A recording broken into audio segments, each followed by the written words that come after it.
Insurance isn't one size fits all. That's why drivers have enjoyed Progressive's Name Your Price tool for years now. With the Name Your Price tool, you tell them what you want to pay, and they'll show you options that fit your budget. So whether you're picking out your first policy or just looking for something that works better for you and your family, they make it easy to see your options. Visit Progressive.com. Find a rate that works for you with the Name Your Price tool. Progressive Casualty Insurance Company and Affiliates. Price and coverage match limited by state law.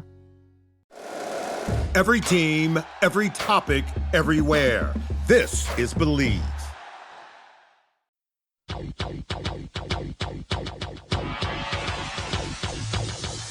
Welcome to the Odds Breakers, number one place for shared, sharp betting information.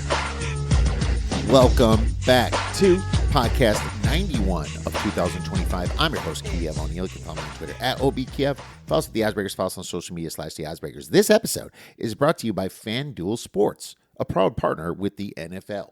If you like support the Oddsbreakers and benefit from our premium plays, please visit theoddsbreakers.com, click shop, become a member, pick any. For winning cappers, get to premium plays before the line moves. You can also support us on patreon.com. If nothing else, please visit the Oddsbreakers and become a free Picks and Telegram subscriber. We also have a patron podcast that comes out a little bit early. Any patron members, any new patron members, not only will get the podcast without commercials, they also will get a few plays here and there throughout each month. So thank you to anybody that can register as a patron. Kind of a thing we're bringing back from the old days of the Odds Breakers back in the 2017s and 2018s. So we have a great show for you today because Brady Kannon, former champion Brady Kannon of the Westgate Super Contest, the OG of contests, is coming on to break down NFL Week 10. Cannot wait to talk to Brady about that. He's also a master when it comes to golf and golf handicapping. But before Brady comes on, a much sadder note, MarShawn Kneeland has passed away. And it's crazy to see that happen.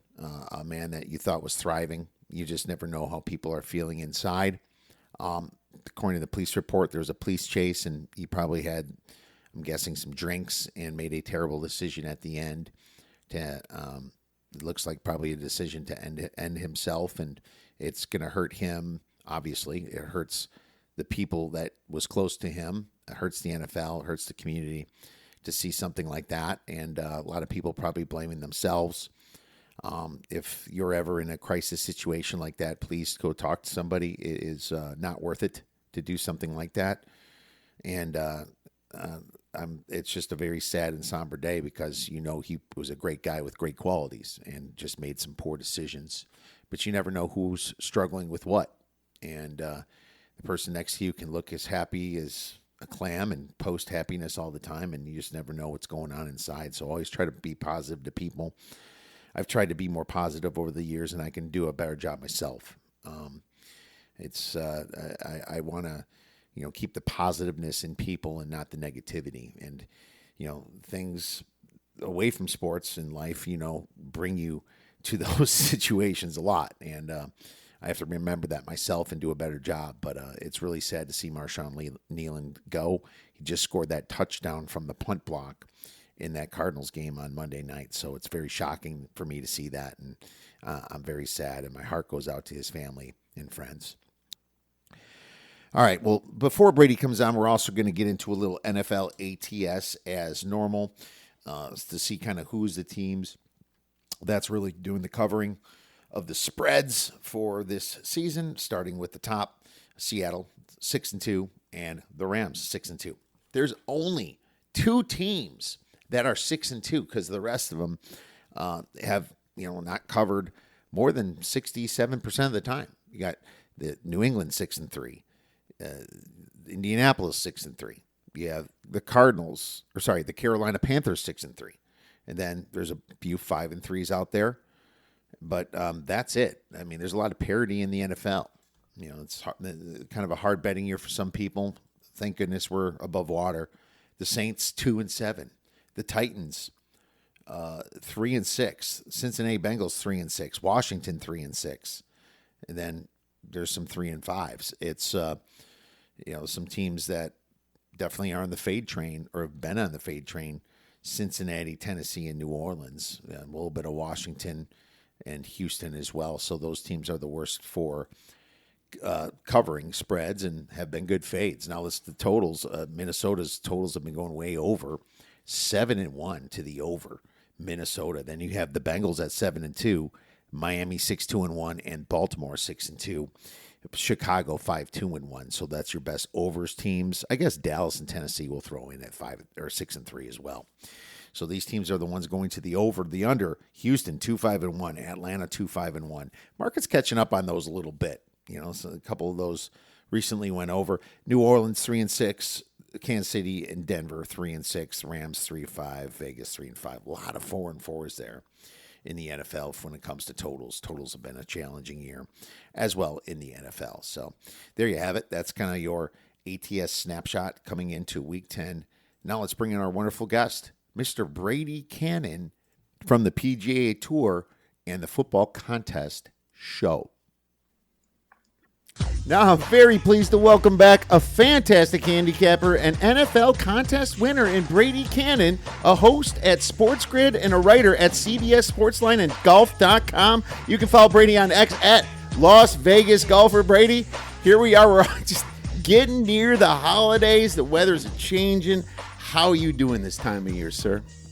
I'm doing great, Kiev. Thank you so much for having me on. It's usually once or twice a year that I get that text, hey, can you come on? And it's always really cool to spend some time with you. And I appreciate the ongoing invitation, my friend. Oh, ditto, my friend, ditto. I don't want to bother you too much, but you do make time for me, and I appreciate that more. So thank you for doing that.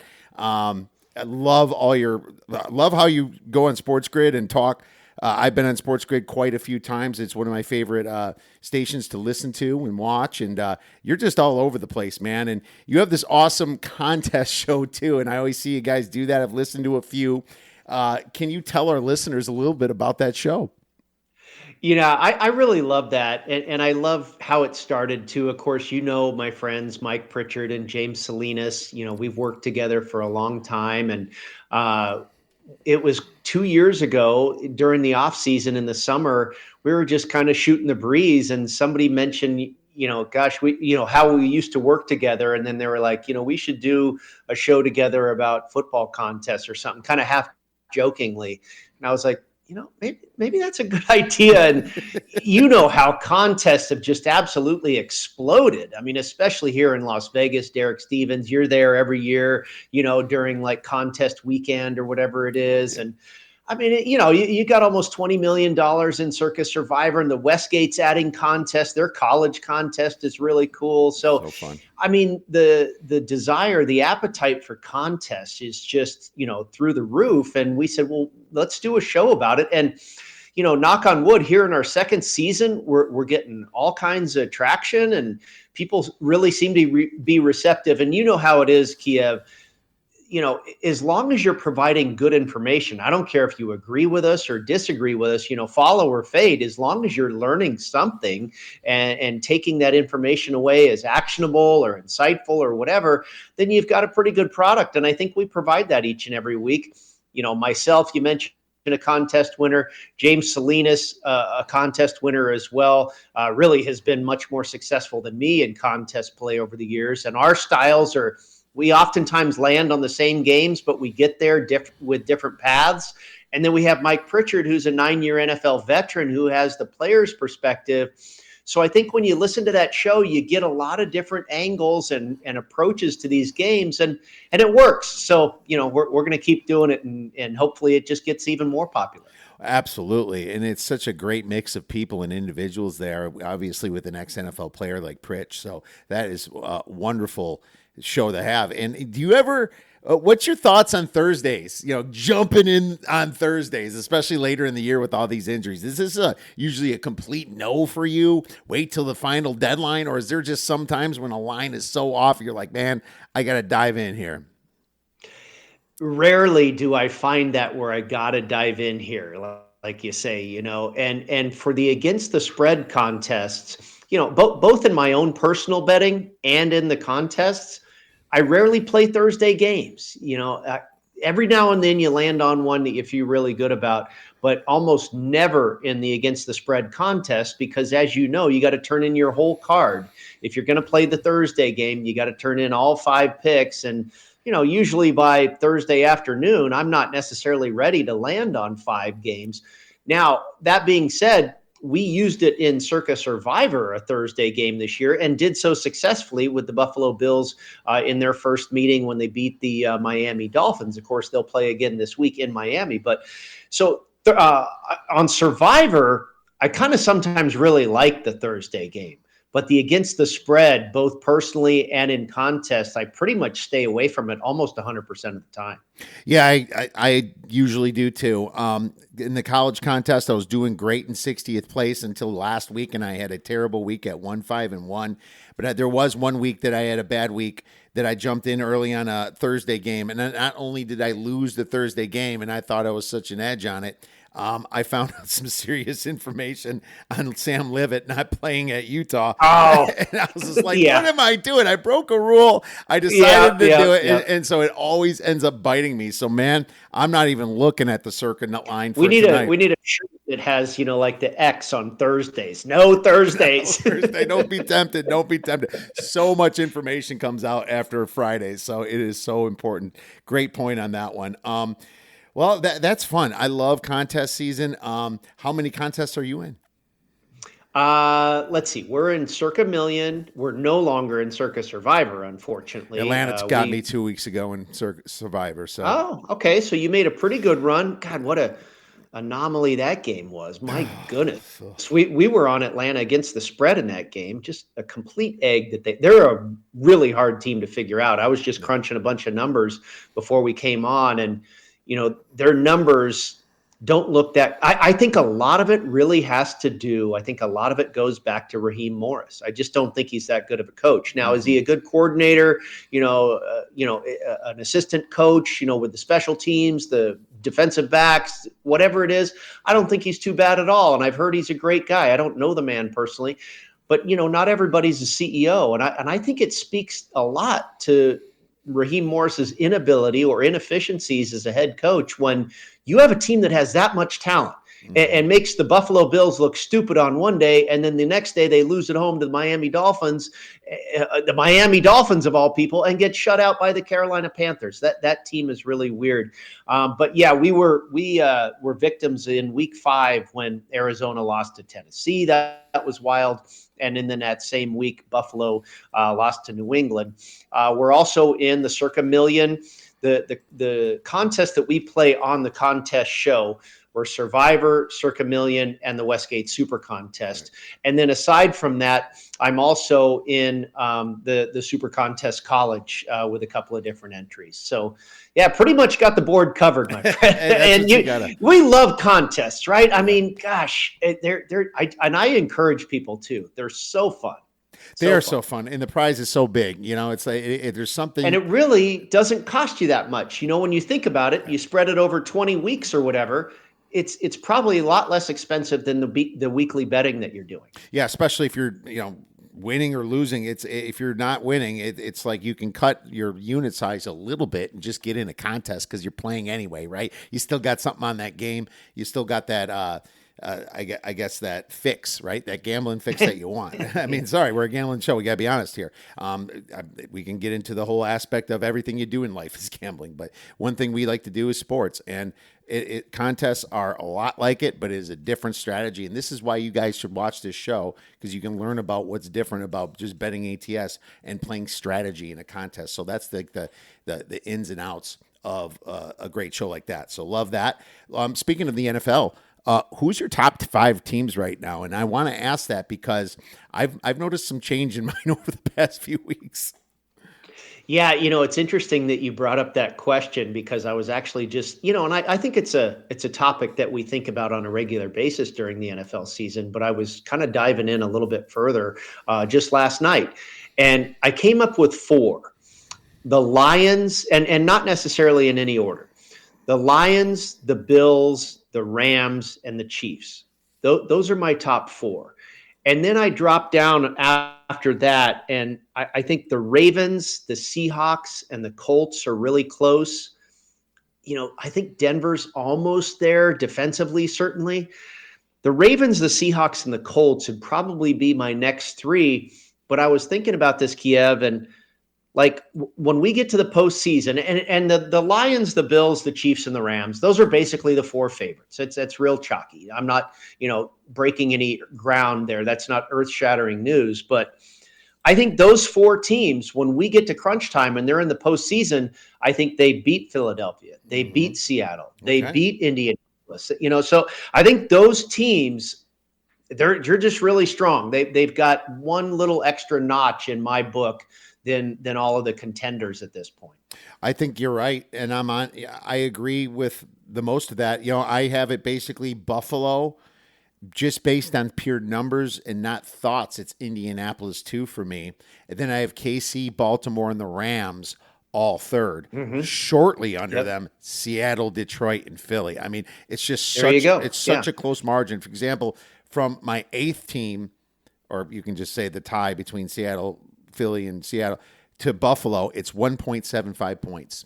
It's so close. Like, that means that's a coin flip, a 1.5 spread, a 1.75 spread. That's nothing, it's just, so I think it's really up in the air. You're exactly right. I mean, okay, what did we see the Lions when they went to Kansas City? The Lions were a favorite, right? They were a favorite at Kansas City. Now, that was before Rashee Rice came back and all that. If I recall, I believe Kansas City was about a 2.5-point dog then, and they won that game outright. The Lions lost again this week, but when the Lions play like the Lions, I think they can absolutely beat anybody in the NFL and probably trounce anybody in the NFL. I mean, they have another gear that really hasn't gone away, even though Ben Johnson did go away as their offensive coordinator. We saw early on in the loss to the Packers, we're like, okay, just what we thought, the loss of the coordinators. And then, a few weeks in a row, and they're just hammering people again. They have a huge ceiling, I believe. And they're playing pretty darn good defense. Aiden Hutchinson back on that pass rush is a big deal. Buffalo kind of has everything going except for the ability to stop the run. And it looked like they figured that out a little bit against Kansas City last week, but Kansas City also doesn't have a great rushing attack. So, and that's kind of their Achilles heel. The Rams, I don't know if they have an Achilles heel. They might be the best team, in my opinion. They also play in a really tough division, and that kind of probably wears on them a little bit, playing the 49ers, which they'll do this week, and the Seattle Seahawks of the world. So those are my top four. But numbers-wise, the Colts are absolutely right there. Numbers-wise, the Seahawks are absolutely right there. But like I say, I think when we get to the playoffs, I don't know if the Seahawks or the Colts are quite ready to knock off one of these big boys just yet. I agree with you. We've seen enough Sam Darnold at the end of the playoffs or at the beginning of the playoffs or whatever end of the season. Yeah, that was just an ultimate choke last. And I think people are going to be kicking themselves when they have those Seattle tickets come end of the season, beginning of the playoffs. Well, let's get into a little buy low, sell high. And I like to talk about this. It doesn't mean that we're betting our fading team this week. Maybe it's like the number's wrong, or it could be you're doing it this week. Whatever you like, whatever direction you want to take, undervalued, overvalued, who we buying low or selling high on.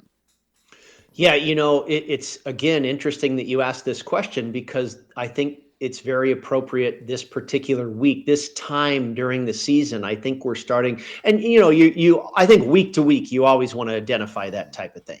I think that's the way the NFL is a little bit. And I think maybe a classic situation was last week with Carolina. Was giving them 13 points was obviously too much. Packers were in a bad situation, this and that and the other. But I think big picture, I think the Chargers are a sell high right now. I mean, we know they haven't had Rashawn Slater all season long, so that doesn't really change things. But now with Joe Alt gone as well, and we've seen them really struggle when he's been out before, and then when he came back, they beat the Vikings. They handled the Titans. They stubbed their toe a little bit, but they handled the Titans. But with him gone, it's without both of those guys, they are really different. And the young running back that they got out of North Carolina, he's no longer around. Najee Harris. So unfortunately, injury is probably, such a determining factor in the NFL. And it's really come to haunt the Los Angeles Chargers here now with a lot of their players. And even in the secondary, they're missing some guys as well. So I think and I actually played the Steelers this week plus 3 points. And the Steelers are not all that necessarily either. But I couldn't believe that the Chargers were favored by 3. I made it 1. And when I saw that it was 3, that immediately caught my attention. And again, back to your question, I think this is a team that just by the look of that line, should they be favored by 3? No, I think that's overinflation. I think they're getting too much credit. And again, without Joe Alt, I just really think they become a relatively average team, maybe a little bit better than average. Justin Herbert's great. Keenan Allen continues to do it, but I just don't think all the pieces are there for the Chargers. And they're a go against for me this week. And there might be more, until the market catches up, when everybody understands that this team ain't what it used to was without these offensive linemen and their running game and what have you. I think you'll maybe see the prices change. I think the team that is on the rise that maybe you're getting a little bit of a discount on because of the way things started with poor performance and injury, and now where they're headed is the Baltimore Ravens. This team was, I believe, the favorite to win the Super Bowl before the season started. If they weren't the favorite, they were right there in the top 3. And they got off to a 1-5 start, and injury again, a massive reason why all that was true. But now I think they're starting to get healthy and look the part again. And I made the number 4 this week against the Vikings. I don't think the Vikings are that great. There's a week-to-week situation for you. I think it's sell high in the Vikings this week because they just looked great last week in beating the Lions, but I don't really think they're that good. I think that was a division game and a one-off situation. We know Brian Flores can produce on defense for the most part on a regular basis. It's not always consistent, but we know he's got some very good performances up his sleeve for sure. But I like the Ravens here this week because, again, I think we're still getting a little bit of a discount on that team because of what they have done the past few weeks rather than what they've done most recently. That's fair enough and a good answer. I actually make that game 3, but we'll get to that game. I have thoughts on. Well, here's a good thing for the Chargers, and it sucks they lost Alt. Alt was a number 1 pick. Yeah. He was fantastic. They at least tried to pick up somebody, right? And they picked up the guy from the Saints, New Orleans. Yeah, I think Trevor Penning is his name. Trevor Penning, pretty decent O-lineman. He was their best offensive lineman, but we'll see how long it takes him to gel in this situation. Mm-hmm. I think that.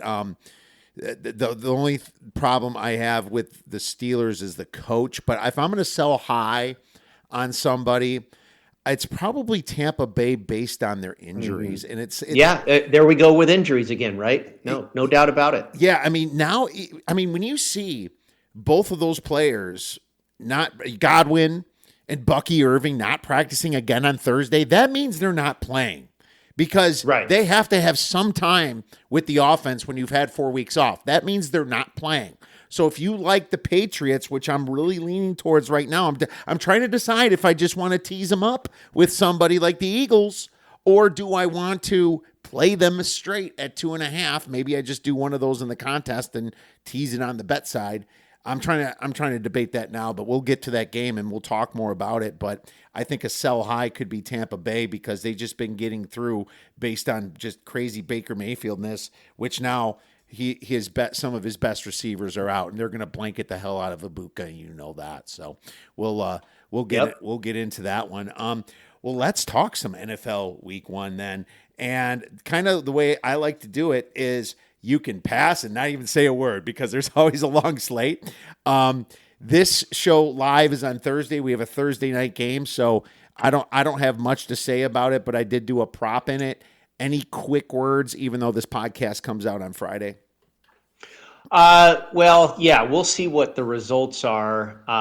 The Raiders have taken some sharp money. It opened up 10, even 10.5 in some spots. It's now down pretty much to 9 across the board. I did even see an 8.5. Maybe they'll close 8.5. Circa put it at 8.5. Are they at 8.5 now? I made it 10. When I crunch all my stats, I come out to Denver minus 12. But again, division game, short week. Again, we go back to the Thursday situations. I don't always like to bet Thursday games, and this is one I'll be staying away from. The Raiders also in a tough spot where they play an overtime game and lose. They play that almost the entire extended period there of overtime, and now they got to go on the road into elevation. But on the flip side, they've owned the Broncos in the last few years too. So just a lot of conflict there for me on this game, and I'll be staying away. I make the game 10 as well, so I'm right with you on that one. Let's stay away and move on. Atlanta, the early game in Germany, and the Colts. What's funny is this kind of creeped to 6 for a minute, and then it shot right back to 6.5. I think maybe it was the Sauce Gardner news. I would assume that Sauce Gardner is going to play this week, right? I mean, it's not like you forget how to play cornerback, right? He's got to understand what a few different defensive calls might be and how they align to what your old coach did, right? It's not rocket science to just jump in there. My numbers say to bet the Colts. My scare is this: Atlanta is a team that has so much talent, and sometimes the talent overpowers the bad coaching, and sometimes it doesn't, as we saw a few weeks ago when I got toasted. So I could see the back door being open in Germany in a foreign place. Daniel Jones had his worst game in his history. He hasn't bounced back from those games, but that was a different coach. I don't know what to expect out of it. It's just a little bit too much variance for me to get involved. Yeah, I'm with you 100%. We've talked about the Falcons. They're extremely difficult to figure out. And like you say, a ton of talent and not the best coaching. And we see that inconsistency played out on the field. I also, we talk about, staying away from Thursday games. I'm not always ready to jump in on international games either. I think the travel is another factor that's very difficult to figure out. I think this is the first time. I think it's the first time that the Colts have ever played in Germany before.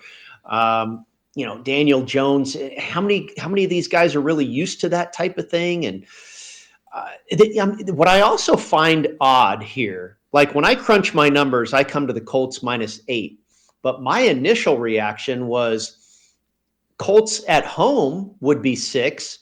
But we're on a neutral site here, which makes it for me 4.5. And if the Patriots were 5.5 at home and only beat the Falcons by 1, then why are the Colts 6.5 or 7? Are the Colts that much better than New England?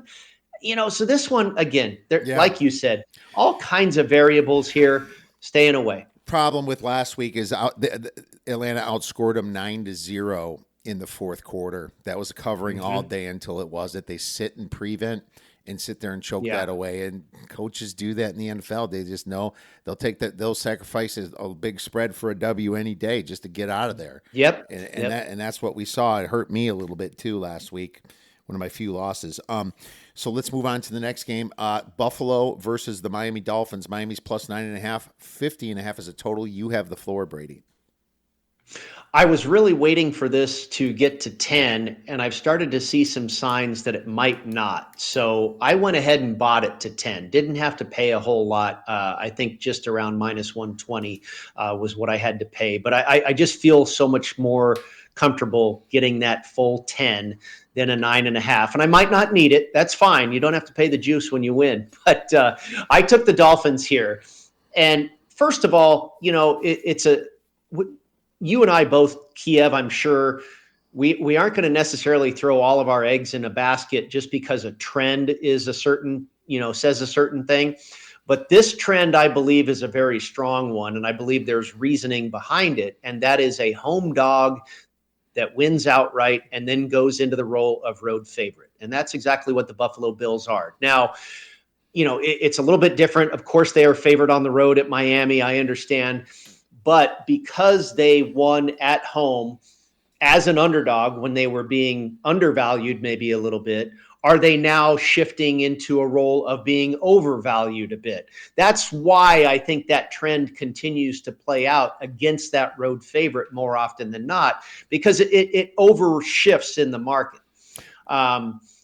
And we saw the Miami Dolphins hang with them in Baltimore, losing by 10. So why can't they keep this one a little bit closer? When I crunch all my numbers, I come out with exactly 10.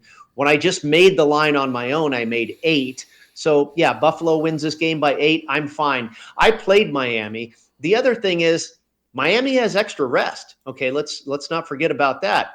They were thumped by the Ravens last Thursday. So I don't know and we saw on the field the yelling and the screaming. There's disarray in that team. It's not pretty. I don't think the stock could be any lower on the Miami Dolphins right now. And after the Buffalo Bills slaying their dragon, beating the Chiefs, I'm not sure the stock could be any higher. So again, that adjusting in the market, I'll take the dog here, hold my nose, and hope it wins. I don't disagree with that at all. And my number, even though I make it 10, it's a letdown spot for the Bills. And, right. They beat the Chiefs, right? It's like they can kind of just look over Miami as more of an annoyance. And Miami could be annoying. You never know what you're going to get with the Miami Dolphins. It's like at first they hate their coach, and then second, then they play with confidence. It's so much weirdness going on down there. And Malik Washington makes plays. Waddle, I believe they kept him. He makes plays. It's just there's still guys on that. Devin Achin, he can run the ball really well. Yeah. Bill's a Good little player. bit banged up with Oliver gone now on the defensive line. I can see I can see an offense like McDaniel backdooring anything when it's this big. I'm staying away. Yeah. But I will say 10-point teasers are going to be the new thing. That's my prediction. Yeah. And I'm already starting to play them. I'm learning from some other sharp people about them. The Bills bringing them down to a plus 0.5 covers a tie isn't the worst thing to do if you can tease some good teams. I think 10-point teasers is when you tease good teams, because good teams rarely lose by a lot. And they sometimes, will blow teams out anyway. So I like them in a possible 10-point teaser legs. Patriots, Bucks. What are you gonna do, man? Are you gonna talk me on or off something here? It's plus 2.5 staring at me. I already know that Bucky's not gonna play. Godwin ain't playing in my mind anyway. Of course, I'm not the team. 48.5 is the total, Brady. Yeah, I made this number 2 in favor of Tampa Bay, so no real difference there. And then when I crunch all the numbers, I come out with Tampa Bay by a half point. Does that mean I'm going to run to the window and bet New England? Not really. You talked earlier about, maybe a sell high situation on Tampa Bay. I don't disagree with you. This is one I think where you really need to dive in heavy and look at the injury report.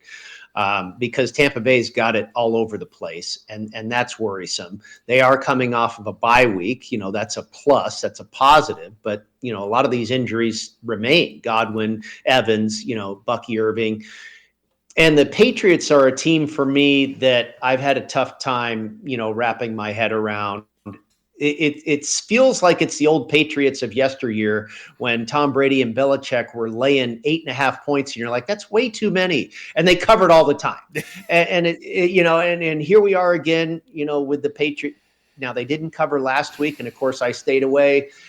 The Patriots are kind of one of those teams where I'm damned if I do, damned if I don't. So I'm interested in this game. I think these teams are both really good and well coached and play good defense and stop the run.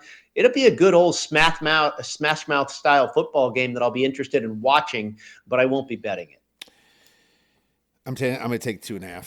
I'm going to take it. I really like what you said earlier about the teaser. That would make me feel I think taking it. I mean, that's always a good teaser move, no matter what. From 2.5 to 8.5, and I could get behind that. I love teasing 2.5. I don't like teasing 1.5. I burn on 8s too much because teams now down 14 will go for 2. Yeah, they either make it or they don't, and then you're burned on the 7.5 point teaser. So I just do not like teasing 1.5. This is a wonderful teaser leg. I might do 1/2. I might tease it. I'm going to give this out as a small play anyway for a star or so. Just because I have a really good feeling that this Patriots team keeps rolling. And even though Tampa's off the bye, I still like the coach Vrabel a little bit better than Todd Bowles. So we just got to keep Drake May upright a little bit. And it looks like also Christian Gonzalez is practicing. So they get one of their best corners. So we'll put that on over Godwin. Next game, we got the Ravens versus the Vikings. Vikings plus 3.5, plus 4 in some books. Funny, when the circle lines came out, all the books just followed. This is DraftKings. This was 4.5 a little bit ago. Circle line comes out, flies right down to 3.5. There's enough 4s out there for me to call it 4, so I'm calling it 4, and it's a total of 49.5. This will probably be my write-up this week. I'm I know and I've been on the Ravens the last few weeks. It was hard to quantify what they are without Lamar and Roquan Smith. Roquan is underrated to this defense, but this defense goes from pure shit to averagey with Roquan. It's not like this Ravens defense that we used to see. This Vikings team, hard to quantify too, because they were also decimated by injuries to the quarterback and a bunch of defense. And you can say, J.J. McCarthy ain't Lamar. What are you talking about, Kev? Well, I know the difference between Carson Wentz and anybody. And that's a pretty big difference. And it shocks me that Carson Wentz is in this league. You can say that about Andy Dalton, Kirk Cousins, and Carson Wentz. You could throw them all away right now in the trash. But I don't want to talk too bad about them in case they have to hire me. It's not Lamar's fault that his defense sucks, but the last few games, they were outgained by the Bears. They were outgained last week by the Dolphins, or it was really close. It was like a misleading final score. Couple balls bounced their way, a couple calls went their way. Even before the injuries, this defense went 1-3 before Lamar and Roquan went out. So this defense is not stopping. And I will tell you this, a coach like KOC and Kevin O'Connell, now that he's also got his Blake Cashman in the middle, his Andrew Van Ginkel rushing the pass rusher, Brian Flores, his last appearance against Lamar, he smoked him. Even with all the injuries, this defense still ranks 11th in EPA. The pass catchers for the Vikings, Addison, Jefferson, Hutchinson, that's at least as good as the Ravens. I might even give that edge to them. I'm saying +4, take it. Take +4 to me.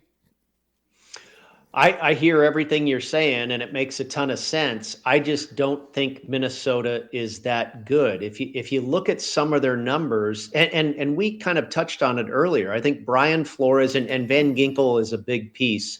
You talk about that, and it is true that it's been hard to get a real handle on Minnesota because there's been different versions of this team. I mean, before last week, J.J. McCarthy had only played 6 quarters of football, I think, of this entire season. And I'm not sold that he's any good. He threw for 140 yards last week. I mean, what's that? You're right. He's got a great receiving core. The offensive line is getting healthier. The defense is getting healthier. But I'm just not so sure about this team. And again, are these numbers that I'm looking at, is that reflective of when Carson Wentz was in there and when these guys were injured? There's a lot of different versions that we have to try and sort out of the Minnesota Vikings. And it feels like this version of the Baltimore Ravens is the one that we saw against Buffalo to begin the year, and we expected to be, this team that we thought of in the offseason as well. I made it 4. When I crunch all my numbers, I come out with Baltimore -2.5. So, we're right there in that neighborhood. 2.5 to 4. Again, it's not where my numbers have me feeling, oh boy, this looks good. I just feel like we talked about earlier, I think Baltimore is a team that is surging, and I think Minnesota is a little bit fraudulent from what we saw last week. That's a division game. And you're right. O'Connell's great. Flores is great. They've got a lot of great pieces. But I just don't think they're that good. And I could see the Ravens winning this one by, 6-7 points. But it probably, with what the cases you're making, what my numbers are telling me, at the end of the day, it's probably a stay away. But if I had to play it, I'd be on the favorite. Okay, well, that's a slight disagreement. That's fair enough. And it's good to disagree and get it out there because that's what these shows are for. It's not for a bunch of agreement. It's for people to have different views on things. And if everybody agreed, we'd all be killing. The books wouldn't even be in business, so we wouldn't even be able to. Let's go to the next game. We have the Giants at the Bears, my Bears. So I was sitting there staring at this line at 3.5 for a long time this week. I'm like, come on, sharp bettors. Come on, contrarians. Knock this to 3 for me. Knock down this 3. Wake up on like Tuesday or something, and it's at 4.5. So I'm like, oh, great. It went the wrong way. 46.5 is the total. Now, this total should be way higher, but if you're looking at, I've been looking at the weather in Chicago. It is going to be 22, 25 mile per hour gusts. It's going to be very windy, and it's as bad in the passing game. But yeah, no doubt about it. I mean, And that's a real factor here because the Giants don't have much of a running game.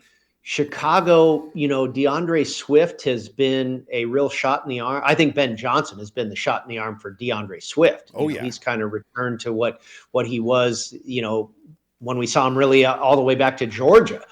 But the Chicago running game is pretty decent, and part of that's Caleb Williams as well.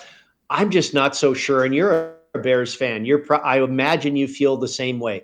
Are they really all about these games? How many? I mean, what is it? 5 out of the last 6 or something that they've won. Are they really that good? I don't think so. It's a good friend of mutual. It's an early team. It's an early good. It's a good when you play a bad team, you smoke them. When you play a great team, you get smoked. It's that rising, it's trendy team with a good coach. Finally, I think that's what it is.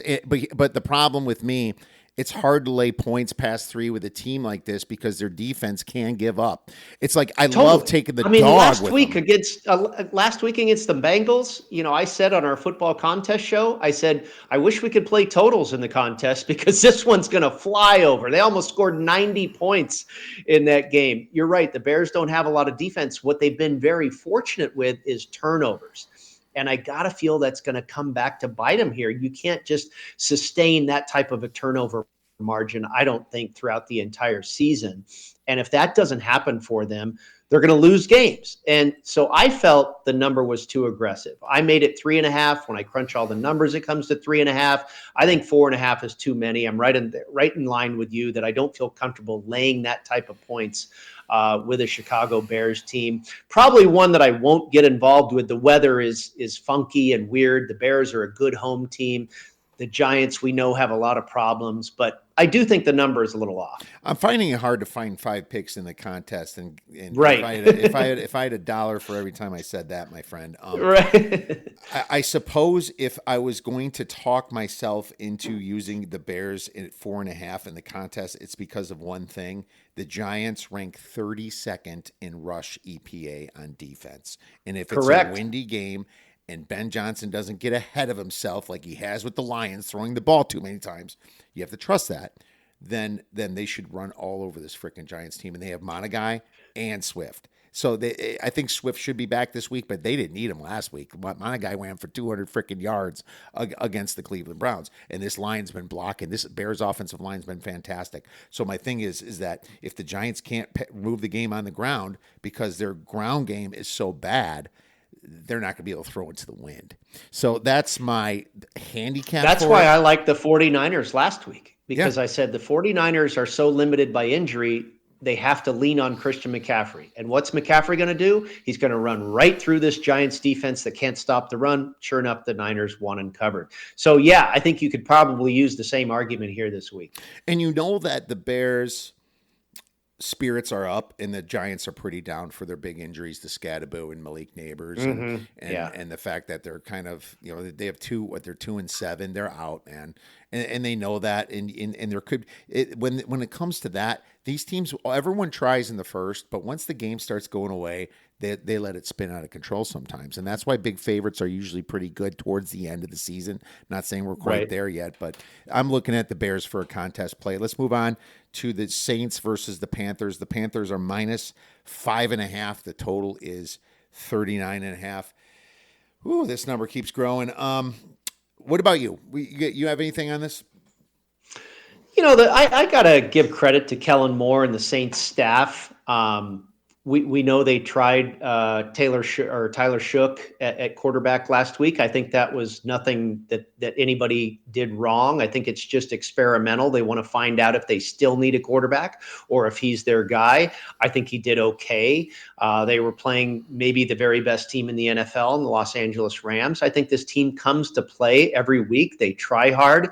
They've been hurt by injury, lost one of their running backs, lost Eric McCoy across that offensive line. So that really hurts a team that already doesn't have a lot of talent to begin with. But I think the effort has been there, and they're exactly what we thought they were going to be. One of the worst teams in the NFL, but at the same time, they come out and put effort forth every week, and I got to hand it to them. And this is a division game, and now you're telling me that the Carolina Panthers deserve to be a 6-point favorite over anybody? That one's hard. to swallow, a team that has been really an underdog for almost their entire franchise existence. And now you put them into the role of favorite. That's a tough change to make. Probably a stay away game for me. When I crunch all the numbers, I thought the game would be 4. When I crunch all the stats, I come to 4. So that's where I'm at. If I had to play it, I'd probably take 6 or 6.5. I bet 4. I think it was 4. You laid 4? Yeah, I laid the points. One of my first plays. I laid 4.5. It's at 5.5. Kind of getting a little bit away from me. I think I make the number 6.25. I do believe that you have to punish the Saints a little bit for putting the worst quarterback in, which is Shook. He's awful, man. And if you really, I don't know. Well, I mean, Rattler's not good, but Shook is really bad. And they couldn't move the ball at all last week, and only in garbage time. And then the Panthers kind of are playing with a little bit of pizzazz right now. I almost feel like when the Panthers, like a team like that, the way they're beating teams like the Cowboys and the Packers, they're kind of like avoiding the letdown situation. They're kind of moving more in towards, hey, we're good now. Come and stop us. We're going to show you this week type thing. And it would not shock me to see them cover this. This Saints team is so decimated, and I think there's a lot of quit in them. I know that they have a new coach this year, and he's kind of on a honeymoon year. I'm not so high on that coach, to be honest with you. I think he had good situations on the Eagles when he won as offensive coordinator, right? I'm not gonna give it out at 5.5, but I will lean it at 5.5. Here's a weird one: Jaguars versus Texans. I have conflicts on this because I don't know what I'm going to get out of Davis Mills. My power rankings say Jaguars. My algorithm says Houston. I'm staying away. I may actually play the Texans in this one, and maybe only via teaser. Mm-hmm. I wouldn't be surprised if they won the game outright. Took a tough loss last week with C.J. Stroud going out of that game and still nearly won it. Only lost by 3 points. We know how good that defense is. Jacksonville, flying back and forth across the country, go to overtime last week. They're not that great. They're on the road here, and now they're in the role of favorite because C.J. Stroud's not going to be in there.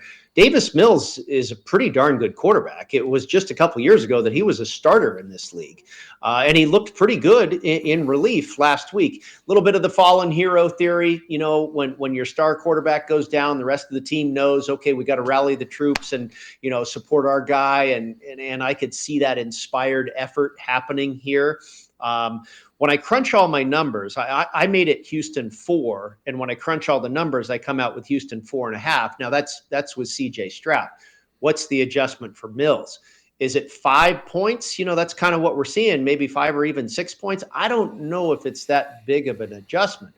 I like the situation for the Texans. I think the disrespect is too much there, making them a 1.5 point home dog or something. I think it's ripe for a teaser play for sure. Maybe even money line or something. It's the best defense in football when they're humming, and that defense can take them to wins. So I totally get what you're saying. Well, here's a way better game: the Cleveland Browns against the New York Jets. Dude, this way better. Who's betting these Jets? There was at 2.5. Now it's down to plus 1.5. Who's betting them, man? I don't know. That's what my numbers tell me. Where is this one here? I don't even have numbers anymore on these Jets because I don't know what that Quinton Williams and Sauce Gardner. I mean, now you got rid of right. What's the team going to think? Justin Fields is probably playing for his next job as a backup for Lamar Jackson. That's where I think you should go. I don't know what to tell you about this game, man. Yeah, it's an ugly one. And there's all kinds of stuff going on here. The Browns are off of a bye, which I think is good. I think that should, they should have a good effort here off of a week of rest. The Jets are off of a miraculous come from behind victory, their first win of the season. Is there a possible letdown there? Jets have a week of rest too, though, right? In the middle. I think the Jets came off the bye as well, right? Am I wrong? No, they just beat Cincinnati last week.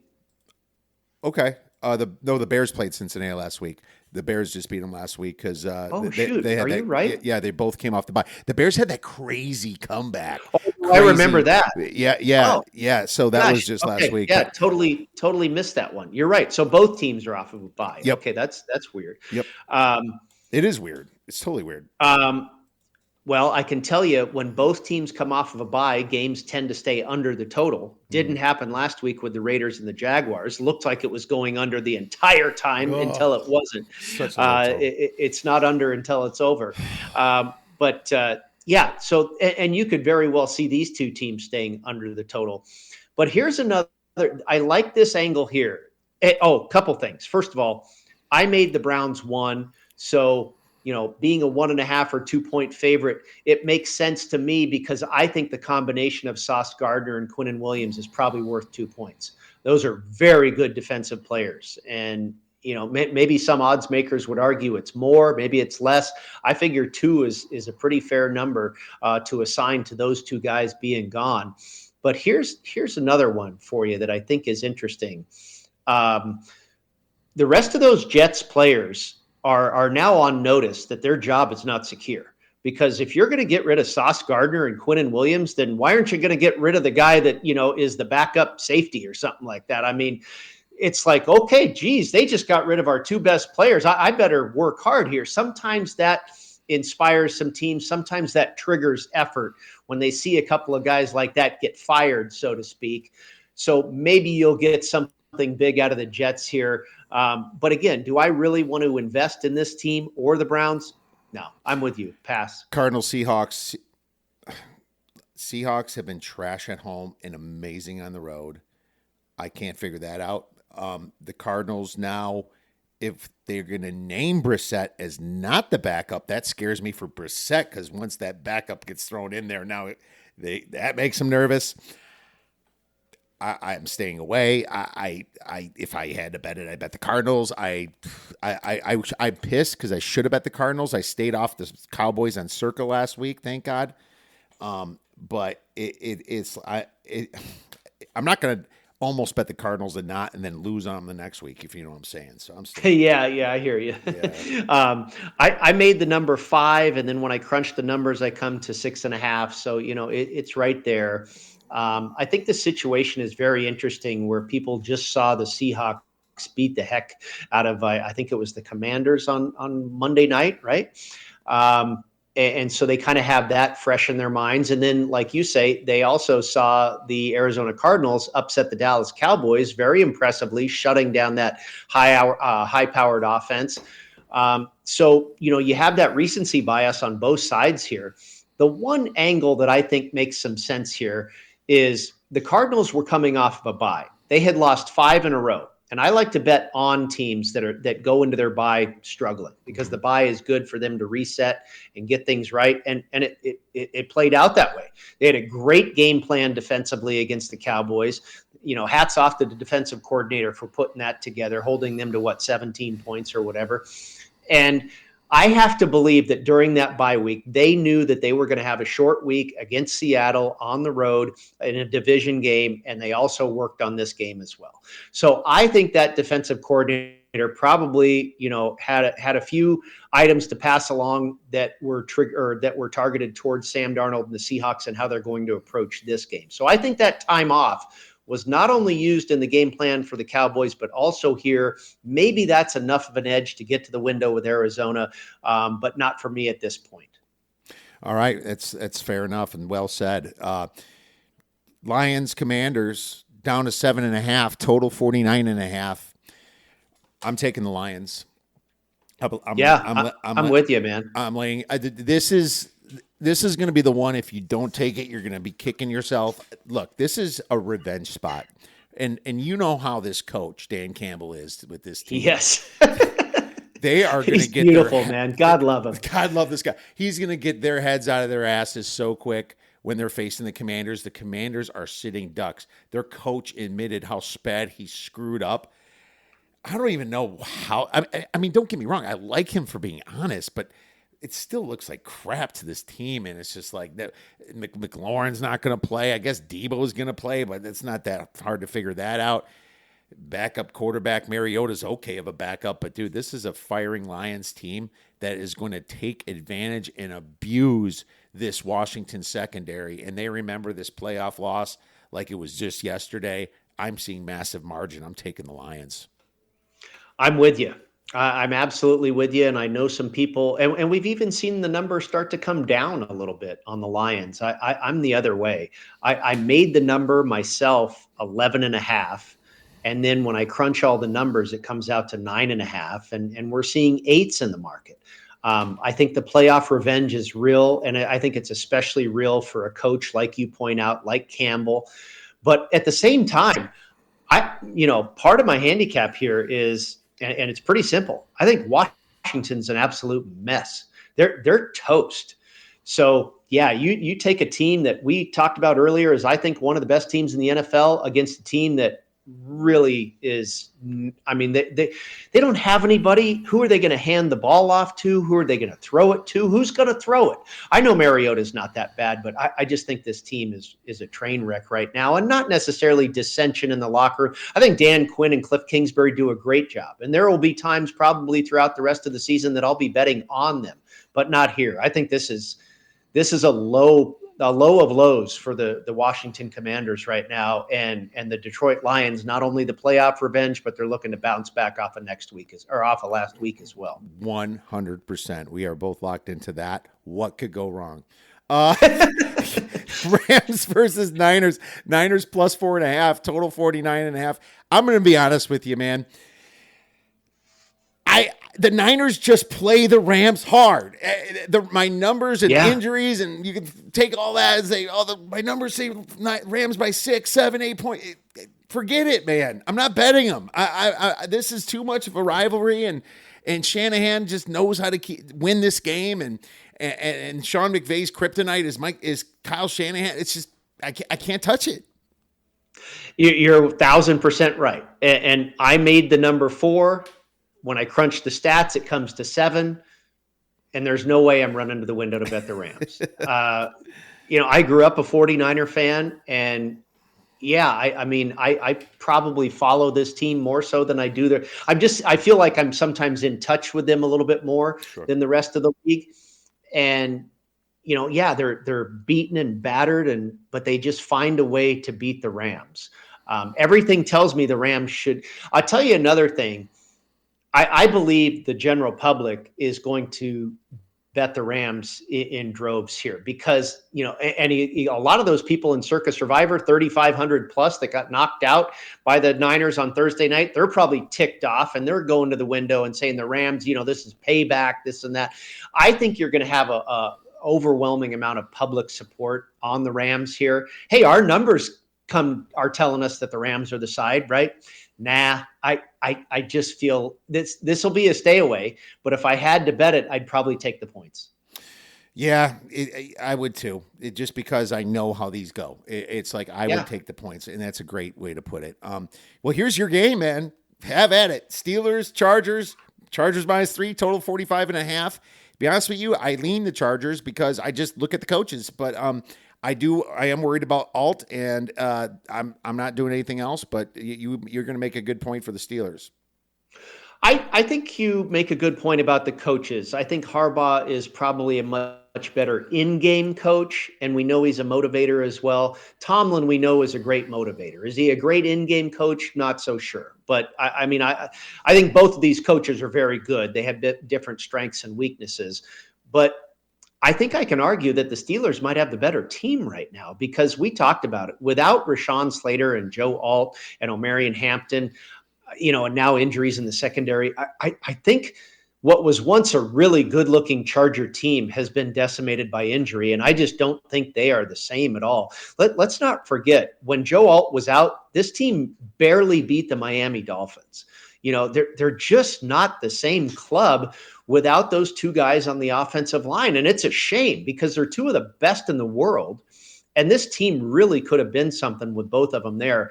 But now you look at TJ Watt and Highsmith and all those guys last week that, forced all those turnovers against Indianapolis last week. What are they going to do Justin Herbert and the Chargers with nobody to protect on that offensive line. There are literally third and fourth stringers on that offensive line for the Chargers. So I had to take the 3 here, Kiev. I'm not a huge Steeler lover. I like their offense. I'm not in love with their defense, but I think the injuries are too much to overcome for Los Angeles. Yeah, that's possible. That's possible. They did do okay against the Titans without some of those guys, but that's the Titans. That's the freaking Tennessee Titans. Right. The Titans are a pretty awful team, and they also didn't cover. They got backdoored by a field goal. That killed me last week too, so was not happy about that one. Can you tell me that the Eagles-Packers are going to be close?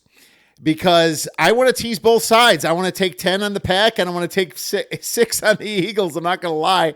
I feel like it's going to be a close game myself. Yeah, my numbers come to Packers. Well, first of all, I made it 2.5, but the stats tell me 3.5. And I kind of lean Green Bay here. We talked about it earlier. I bet against Green Bay last week. The scheduling spot was awful.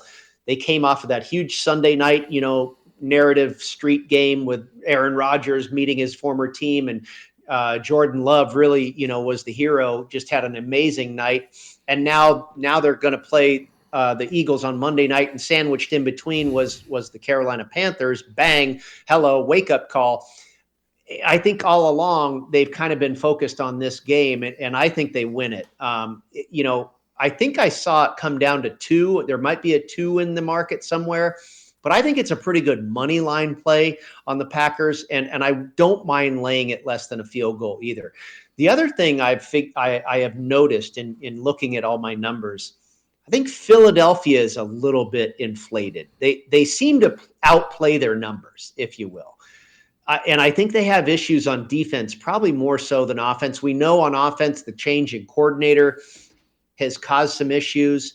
But somehow, some way, Jalen Hurts is amazing, and he figures out a way he finds a way to figure it out.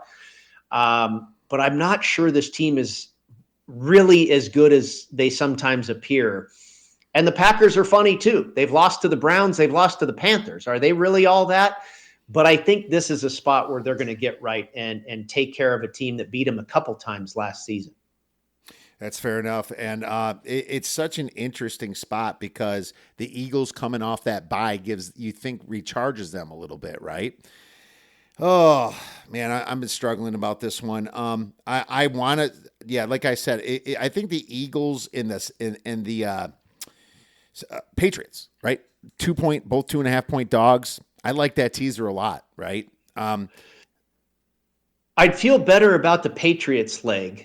And maybe you combine it with the Lions. You and I both like the Lions. That's true. They could be a good teaser play going down. Now they're a road favorite, or no, are they at home?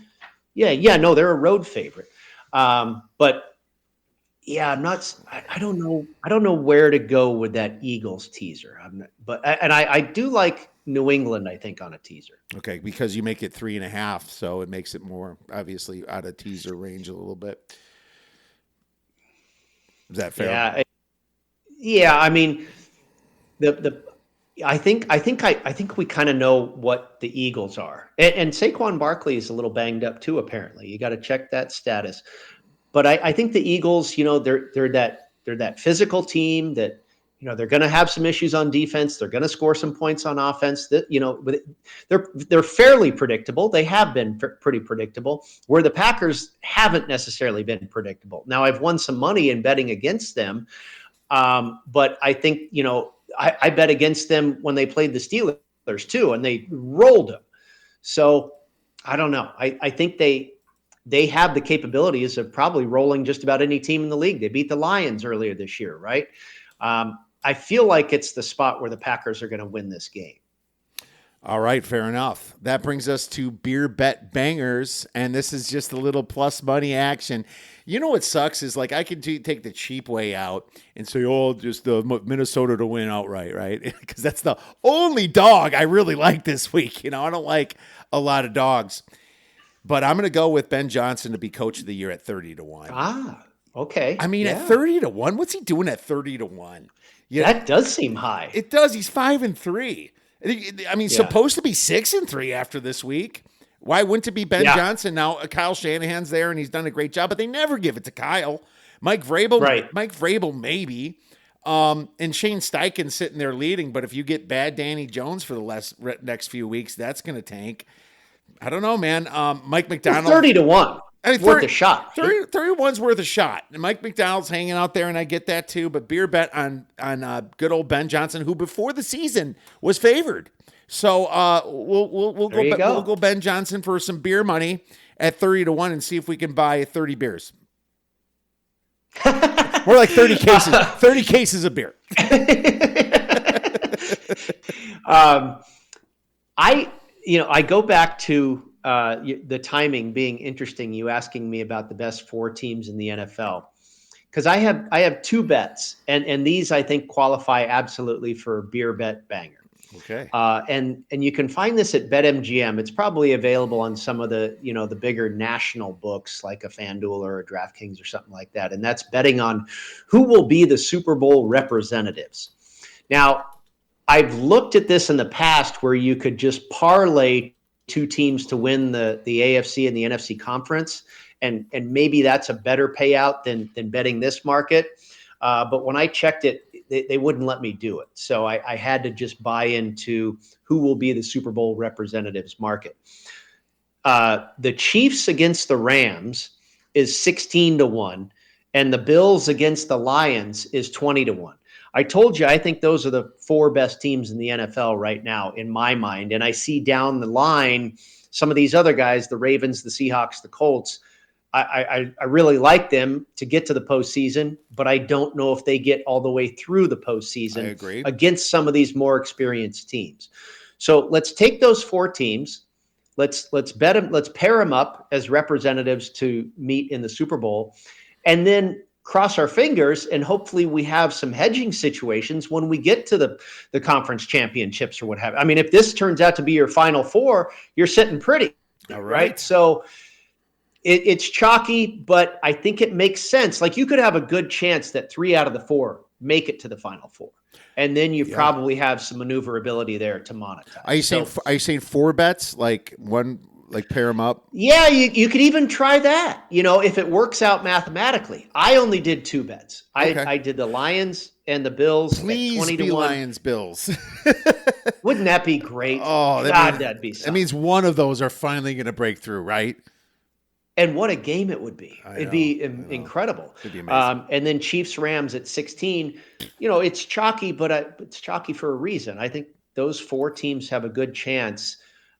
So we'll see what happens. Hopefully it all falls into place and I have an opportunity. I think a lot of the times, I don't know if you do this, Kiev, but a lot of the times when I make futures bets, I just want to put myself into a position where I can monetize. I'm not necessarily saying they're going to win it all and this is going to happen, but I want to be in a position where I can cash out and make a profit. Oh, that is the number one thing to do. And at least cash for something, that is important. You don't have to try to split it 50-50 if you really love your side. You can cash for something. Get out there, make a little bit of money back. A profit. Yeah. That's the name of the game, right? Yeah, triple your bet. Triple the size of it, make it a 3-1. Nice. And then and then you're making money, making up for some of the lost ones too. So you got to do that.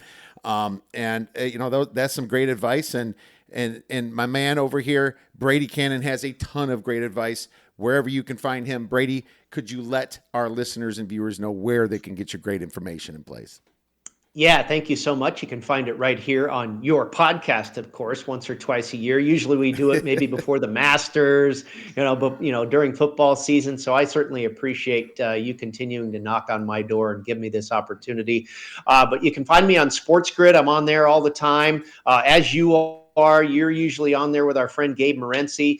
But I'm on there on the weekends, during the week, talking football and golf. I write for CBS Sportsline. I write for golf.com. And then, of course, every Friday night, we really love our Las Vegas football contest show with James Salinas and Mike Pritchard.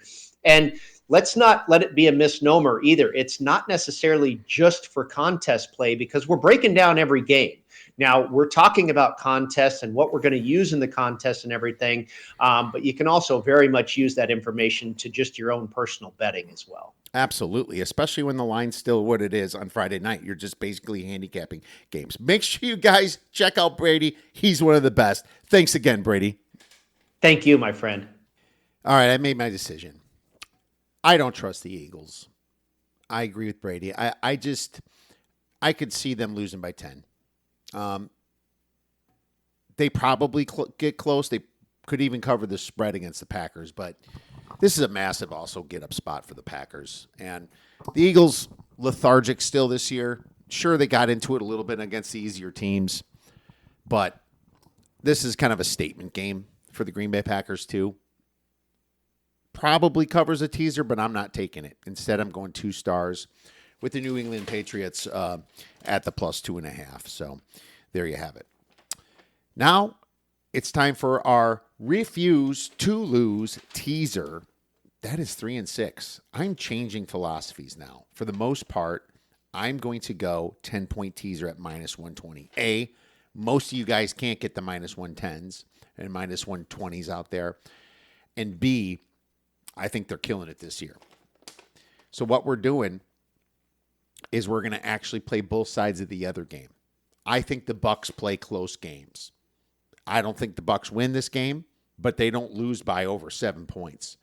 I think that the Bucs plus 7.5 and a 10-point teaser. Bills down to 0.5. They just need to tie or better.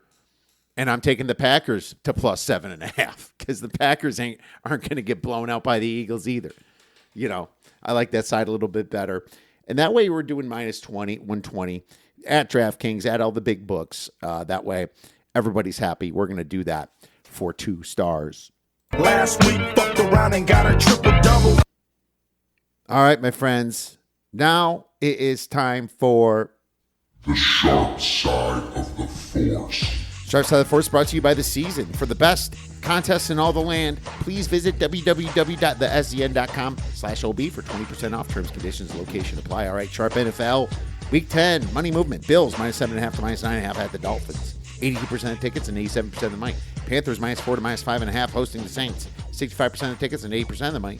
Ravens minus 3.5 to minus 4.5 at the Vikings. It's kind of coming back down a bit, though. As I mentioned, 63% of the tickets and 78% of the money when I wrote this down. Steelers plus 3.5 to plus 2.5 at the Chargers. 71% of the tickets, 71% of the money. Not really agreeing with that, unfortunately. Sharp totals, there's only really one that's kind of alive. There's money on both sides in a lot of these. Ravens versus Vikings over 46.5 to 48.5. 48% of the tickets and 64% of the money. Watch out for Hockley. You know, Sean Hockley is the ref in this, and he's a massive unders ref. Just to warn you, totals bettors out there pushing this number up. Let's recap our plays. Obviously, the big 3-legged teaser, and we hopefully we can start doing that and hitting those. And we were the Packers minus 7.5, Bills 0.5, and we are actually taking the Bucs to plus 7.5, liking that side of it as well. Patriots plus 2.5, looking for a close game with the Patriots and the Bucs. The Vikings plus 4, and the Lions at minus 7.5 are our plays for this week. My friends, thank you so much for listening to this podcast. A huge shout out to Brady Kannon for coming on. Hope you enjoyed all the shows this week. If you haven't yet, please rate, review, and subscribe. It really helps us out in the algorithm. We can use a few more 5 stars out there, whether it's Apple, whether it's Spotify. If you can just take a second out of your day, I'd really appreciate you doing that. If you're a fan of this show, we'd love to hear from you as well. Enjoy the week. Enjoy all the games. And go get some winners.